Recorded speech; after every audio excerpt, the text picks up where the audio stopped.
అంటే నార్మల్‌గా ఏ కార్యకర్తకైనా, ఏ వ్యక్తికైనా అంటే ఒక పార్టీ మీద లేదా ఒక నాయకుడి మీద ఒక అభిమానం అనేది ఉంటుంది నిజం చెప్పాలి అంటే.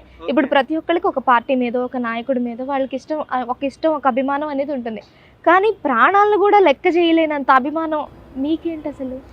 ఒక బాబు గారి మీద అభిమానం, ఒక బాబు గారిని ఏదో అన్నారు ఆ ఒక్కటి కాదండి. హ్మ్. ఈరోజు రాష్ట్రాన్ని ఇంత సర్వనాశనం చేస్తా, నువ్వు రాష్ట్ర ప్రజల్ని ఇబ్బంది నన్ను ఒక్కడిని ఇబ్బంది పెట్టిన నేను ఏనాడు నా ఒక్కడి గురించి ఆలోచించలేదు. అరే రాష్ట్రంలో పరిస్థితులు ఇంత ఘోరంగా ఉన్నాయి, ఒకడికి ఉద్యోగం రావట్లేదు, ఉద్యోగస్తులకి జీతాలు రావట్లేదు, ఒక ప్రాజెక్టు కట్టట్లేదు, ఇంత నాశనం చేస్తున్నాడు. పక్కనున్న ఇప్పుడు ఉమ్మడి ఆంధ్రప్రదేశ్ విడిపోయిన తర్వాత తెలంగాణ చూస్తేనేమో డెవలప్ అయిపోయింది. ఈరోజు ఆంధ్రప్రదేశ్ చూస్తుంటేనేమో అందరూ వలసలు వెళ్ళిపోతున్నారు. చివరికి ఆంధ్రప్రదేశ్లో బతికే పరిస్థితి లేదు.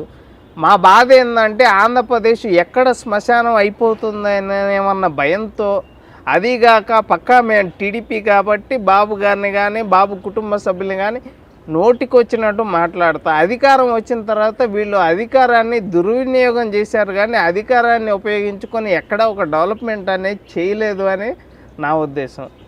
మీ ఉద్దేశం. అందుకనే నేను మాట్లాడాల్సి వచ్చింది. కానీ సరే నువ్వు ఉంటావా పోతావా అంటే ఏదైనా కానీ దేశానికి స్వతంత్రం వచ్చింది కానీ మా రాష్ట్రానికి రాజధాని పోయింది అనేది నా ఉద్దేశం. అంటే ఇప్పుడు మీరు ఆంధ్ర రాష్ట్రం కోసం, ఆంధ్ర ప్రజల కోసం ప్రాణాలు కూడా ఇవ్వడానికి రెడీగా ఉన్నారా? ఎందుకంటేనండి ఒకరోజు నేను గుంటూరు నుంచి తుళ్ళూరు సైకిల్ వేసుకుని వెళ్ళాం. దాదాపు దగ్గరగా 35 కిలోమీటర్లు.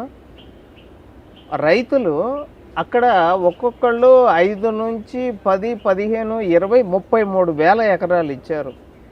వాళ్ళు పొలం రాజధాని కోసం ఇచ్చిన తర్వాత అక్కడ రేట్లు చూస్తే 4 కోట్లు దాటింది. అసలు ఒక్కొక్కళ్ళు అక్కడ పెడుతున్న ఖర్చులు చూస్తుంటే నాకు మైండ్ పోయింది.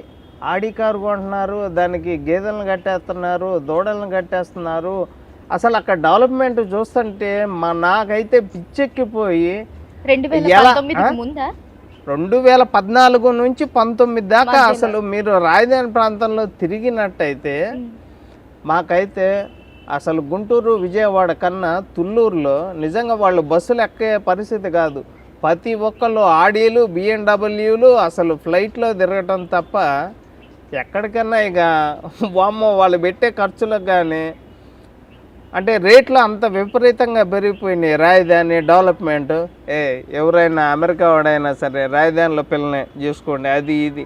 రాజధాని అంటే ఏందండి, తెలంగాణ సినిమాల్లోనే తీస్తే రేపు ఇప్పటికిప్పుడైనా కానీ జగన్మోహన్ రెడ్డి అమరావతి రాజధాని అని ఒక్క మాట చెప్పమనండి.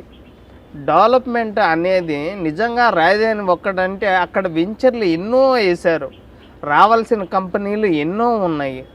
దాదాపుగా ఇక్కడ జాబ్ చేసే ఐటీ ఎంప్లాయీస్ కూడా ఆంధ్రప్రదేశ్లో బాబుగారు వచ్చి 2019లో బాబుగారు వచ్చినట్టయితే అక్కడ ఐటీ కంపెనీలు అన్నీ వచ్చాయి. ఇక్కడ సెటిల్ అయిన ఆంధ్ర వాళ్ళు మొత్తం అటు వచ్చేవాళ్ళు. నాకు ఆల్రెడీ చెప్పారు, ఆల్రెడీ ఆంధ్రప్రదేశ్లో ఐటీ కంపెనీస్ ఉంటే ఇంత లాంగ్ వచ్చి పద్దాకల ఇతను ఏంటంటే 2019 ఎలక్షన్లకి ఎక్కడ ఆంధ్ర వాళ్ళు ఆంధ్రాకి వెళ్ళి టీడీపీ కోటేస్తారని ఇక్కడ బస్సులు పెట్టకుండా నానా ఇబ్బందులు పెట్టాడు కేసీఆర్. ఆంధ్ర రాష్ట్రం నాశనం అయిపోవటానికి కేసీఆర్ కావచ్చు, ఇక కేసీఆర్, జగన్మోహన్ రెడ్డి, మోడీ ఈ ముగ్గురు రాష్ట్రాన్ని సర్వనాశనం చేశారు. ఆ రోజు రాష్ట్రానికి అమరావతి రాజధాని అని కొండ మట్టి కొండ నీళ్లు తెచ్చి ఈరోజు రాజధాని లేకుండా ఆంధ్రప్రదేశ్ ఎక్కడ డెవలప్ అయితే గుజరాత్ కన్నా డెవలప్ అయిద్దు. 28 రాష్ట్ర ఈరోజు చంద్రబాబు అంటే డెవలప్మెంట్ అంటే చంద్రబాబు అని అందరికీ తెలుసు. మొన్న జరిగిన గచ్చిబౌలి స్టేడియం కట్టింది కూడా చంద్రబాబు గారు. ఈరోజు ఐటీ ఎంప్లాయీస్ ఇక్కడ తెలంగాణ ఉద్యమపు కూడా ధర్నా చేయకుండా ఒక్క బాబు గారి కోసమే ఎందుకు ధర్నా చేశారో మీకే అర్థమయ్యిద్ది. ఇంతకన్నా ఏం చెప్పాలి చెప్పండి. రాష్ట్రం నాశనం అయిపోతుంది. టీడీపీ పార్టీ అసలు ఇంత అభివృద్ధి చేసే వ్యక్తిని అక్రమంగా కేసులు పెడతా, ఇంట్లో వచ్చిన లేడీస్ని బూతులు తిడతామంటే ఇంకా వెళ్ళకుండా ఇంకా మా అమ్మ అంటా ఉంటుంది, నువ్వు ఇట్లా ఏమి మాట్లాడకుండా ఉంటే నువ్వు బతికిన ఒకటే చచ్చిన ఒకటే అంటది. బాబు గారు 3 రోజులు జైల్లో ఉన్నంతసేపు ఏంది అసలు మీరు ఏం చేస్తున్నారు? కేసులు ఉన్నాడేమో బయట ఉంటున్నాడు, బాబు గారి మీద ఒక కేసు లేదు. ఆయన నువ్వు రోజు వస్తారు అంటున్నావు, ఇంకా రావట్లేదు అని మా అమ్మ రోజు గోల. ఆ? ఏదన్నా కానీ పార్టీ కోసం నువ్వు కష్టపడాలా, మాట్లాడాలా అని చెప్పిన తర్వాత ఇంకెట్లాగా ఒక్కసారి దిగినాక వెనక్కి తిరిగి అంటే బాబుగారు ఏదో ఇస్తారు, ఏదో వచ్చింది అని కాదు, రాష్ట్రం బాగుంటుంది. ఎందుకంటే అమరావతి రాజధాని అంటే ప్రతి ఒక్కళ్ళకి పని దొరుకుతుంది, తిండి దొరుకుతుంది, వేరే పక్క రాష్ట్రాలకు వెళ్ళి బతకాల్సిన పరిస్థితి లేదు. ఈరోజు తమిళనాడుకు రాజధాని చెన్నై ఉంది, తెలంగాణకు రాజధాని హైదరాబాద్ ఉంది, ఆంధ్రప్రదేశ్కు రాజధాని ఏది అంటే చెప్పుకునే పరిస్థితి లేదు. ఈరోజు ఆంధ్రప్రదేశ్ అంటే ప్రతి ఒక్కళ్ళు నవ్వుతున్నారు.